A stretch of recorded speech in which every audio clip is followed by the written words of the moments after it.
Hello friends, welcome back to my YouTube channel Rathore review. Advocate Anjali Awasthi latest episode की update आपके लिए लेकर आई हूँ। अंजलि युवराज से अपने पैर पड़ने के लिए कहती है और कहती है ठीक से पैर पड़ना सबको लगना चाहिए कि तू अपनी गलती की माफ़ी मांग रहा है। युवराज अंजलि के पैर पड़कर कहता है कि अंजलि भाभी मुझसे गलती हो गई, मुझे माफ़ कर दीजिए। तभी अंजलि मीडिया के सामने कहती है यह मेरे नंदोई बनने वाले हैं और रिश्ते में मैं इनसे बड़ी हूँ, इसलिए इन्होंने मेरे पैर छुए हैं। मुझे प्रणाम करने के लिए अंजलि वहाँ से जाने वाली होती है। तभी युवराज अंजलि को रोकता है और कहता है कल तू मेरे पैर छुएगी नहीं तो मेरा नाम युवराज ठाकुर नहीं।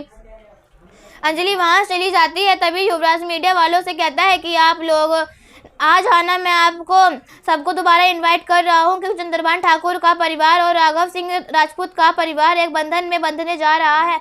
तो मैं राजपूत खानदान का दामाद बनने वाला हूँ, जिसके लिए बहुत बड़ी पार्टी होने वाली है और जितने भी केसेस मुझ पर चल रहे हैं वह सब डिसमिस हो जाएंगे।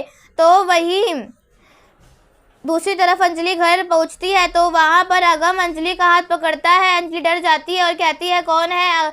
अमन कहता है मैं हूं। तभी अंजलि कहती है कि सॉरी, मैं डर गई थी, मैं सोच ही नहीं पा रही थी। अमन अंजलि से कहता है हाँ मैं जानता हूं कि तुम कहीं खोई हुई थी, फिर दिन भर काम करती हो, थक जाती हो और ऐसी बीवी नसीब वालों को मिलती है। पहले वह कोर्ट संभाले, फिर घर को संभालती है, फिर घर गृहस्थी को अकेले ही संभालती है।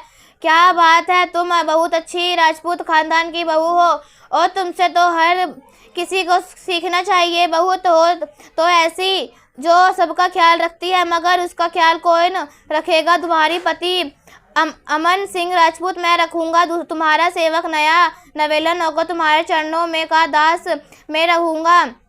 तभी अंजलि कहती है कि पति दास नहीं होते, पति परमेश्वर होते हैं। अमन कहता है लेकिन पति को भी तो पत्नी की सेवा करनी चाहिए। अंजलि कहती है आप यह सब क्या बोल रहे हैं? अमन अंजलि से पूछता है कि तुमने नाश्ता किया, लंच किया, डिनर किया? अंजलि कहती है नहीं, इसमें से कुछ नहीं किया। अमन कहता है कि हाँ, जो सबका ख्याल रखती है उसका ख्याल कोई नहीं रखता, उसका ख्याल मैं रखूँगा। तुम्हारा पति अमन अंजलि से के लिए खाना लाता है। अंजलि कहती है यहाँ पर खाना? अमन कहता है कि तुम अपना ख्याल रखा करो, इतना सब कुछ करती रहती हो, कोर्ट जाती हो, घर संभालती हो और ऊपर शादी की तैयारी का ख्याल रखो अपना।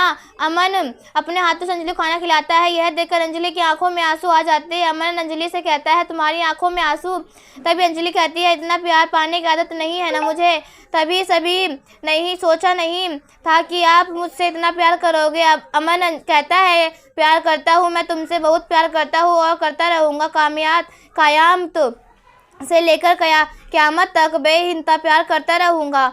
अमन अंजलि को खाना खिलाता है। तभी अंजलि अमन से पूछती है कि आपने खाना खाया? तभी अमन इस बात से मुकर जाता है और अंजलि कहती है कि पहले आप ये बताइए कि आपने खाना खाया कि नहीं। अमन कहता है कि जब बीवी ने नहीं खाया तो पति कैसे खाएगा? अंजलि कहती है यह कैसा नियम है?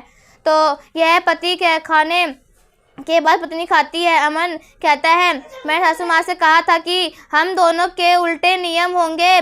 तभी अंजलि कहती है ठीक है और अंजलि भी अपने हाथों से अमन को खाना खिलाती है। अमन कहता है कि तुम भी कितनी अच्छी हो, कोर्ट में किस तरह से एग्रीमेंट पेश करती हो और उससे अच्छी तुम पत्नी हो, सारे घर के काम कर लेती हो। अमन अंजलि से कहता है ऊपर से पापा ने शादी की सारी जिम्मेदारी आपको दी है, छोड़िए इन बातों को। आपने गिन्नी भाभी को इस घर में वापस अभय भैया को लौटाकर अपना वादा पूरा किया, क्या तुम एक और वादा कर सकती हो? अंजलि कहती है कौन सा वादा? अमन कहता है मैं कि युवराज ठाकुर से शादी जो हो रही है वह ना हो।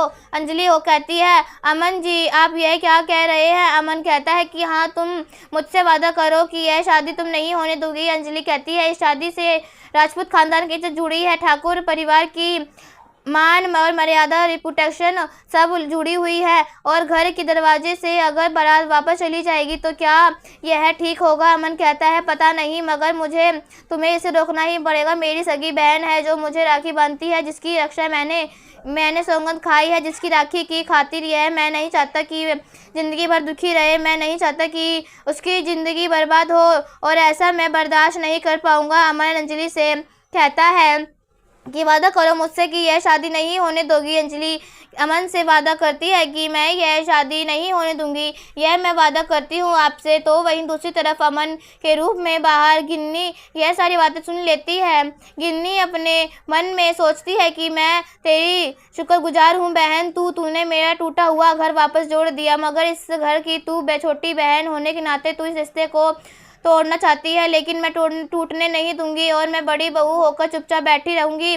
ऐसा हो नहीं सकता। महक की शादी युवराज के साथ मैं करवा कर रहूंगी। मैं ससुराल राघव सिंह राजपूत की नज़रों में मुझे मेरी जगह बनानी है। मुझे यह भरोसा दिलाना है होगा कि इस घर में बड़ी बहू का होना जरूरी है। गिन्नी कहती है मुझे माफ़ करना देवर जी, यह शादी तो होकर रहेगी और अंजलि कुछ नहीं कर पाएगी। तो वहीं दूसरी तरफ अगली सुबह गिन्नी तैयार होकर ईशानी और सानिया को बुलाती है। ईशानी कहती है मैं तो तैयार हूँ, मुझ पर लेट होने का इल्ज़ाम नहीं लगना चाहिए। गिन्नी कहती है मगर सानिया कहाँ है? ईशानी कहती है सानिया तो आपके पीछे है। गिन्नी सानी की तरफ देखती है और कहती है तुम बहुत अच्छी लग रही हो, चलो जल्दी जल्दी हमें बहुत शॉपिंग करनी है। तभी गिन्नी कहती है मोहल्ले वाले परेशान हैं और जिसकी शादी है वह तो घोड़े बेचकर सोई हुई है। सानिया कहती है मतलब? गिन्नी कहती है महक कहाँ है? तभी महक वहाँ पर आती है और गिन्नी महक से कहती है कि तुम्हें तो गिफ्ट दिए थे, वह कहाँ है?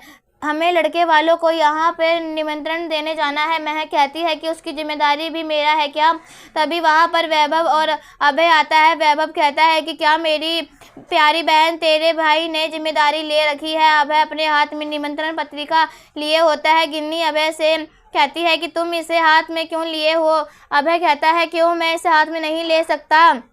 गिन्नी कहती है हर चीज़ को एक मतलब होता है। तभी अभय उसको एक फूल में गुलदस्ते में देती है। गिन्नी बहुत खुश हो जाती है, कहती है सब लोग मिलकर लड़के वालों के जहाँ जाएंगे। उनकी यह कहने पर के लिए क्या आप लोग बारात कब ला रहे हैं? तभी यहाँ पर राघव सिंह राजपूत आता है और कहता है क्या हुआ, सब तैयार है? तभी राघव सिंह राजपूत के पास चंद्रभान फ़ोन करता है और कहता है कहाँ तक पहुँचे? राघव सिंह राजपूत कहता है बस निकलने वाले हैं। चंद्रभान कहता है कि शुभ घड़ी में देरी क्यों, जल्दी आइए। राघव सिंह राजपूत अपने परिवार वालों से कहता है लेकिन एक प्रॉब्लम है, वह चाहते हैं कि अंजलि भी हमारे साथ जाए। वैभव और सारिका कहती है कि नहीं भैया यह तो मुश्किल है, अंजलि नहीं आएगी।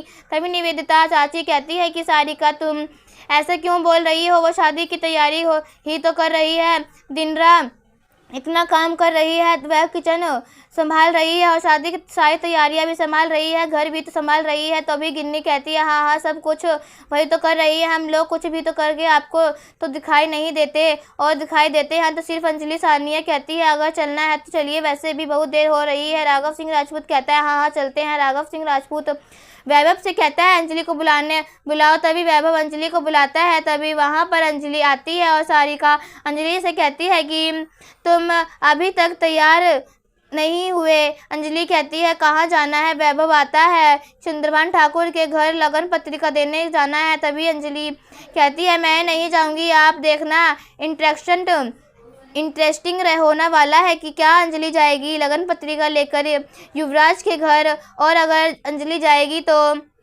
फिर अंजलि को युवराज के आगे सर झुकाना पड़ेगा। और यहीं पर एपिसोड ख़त्म हो जाता है।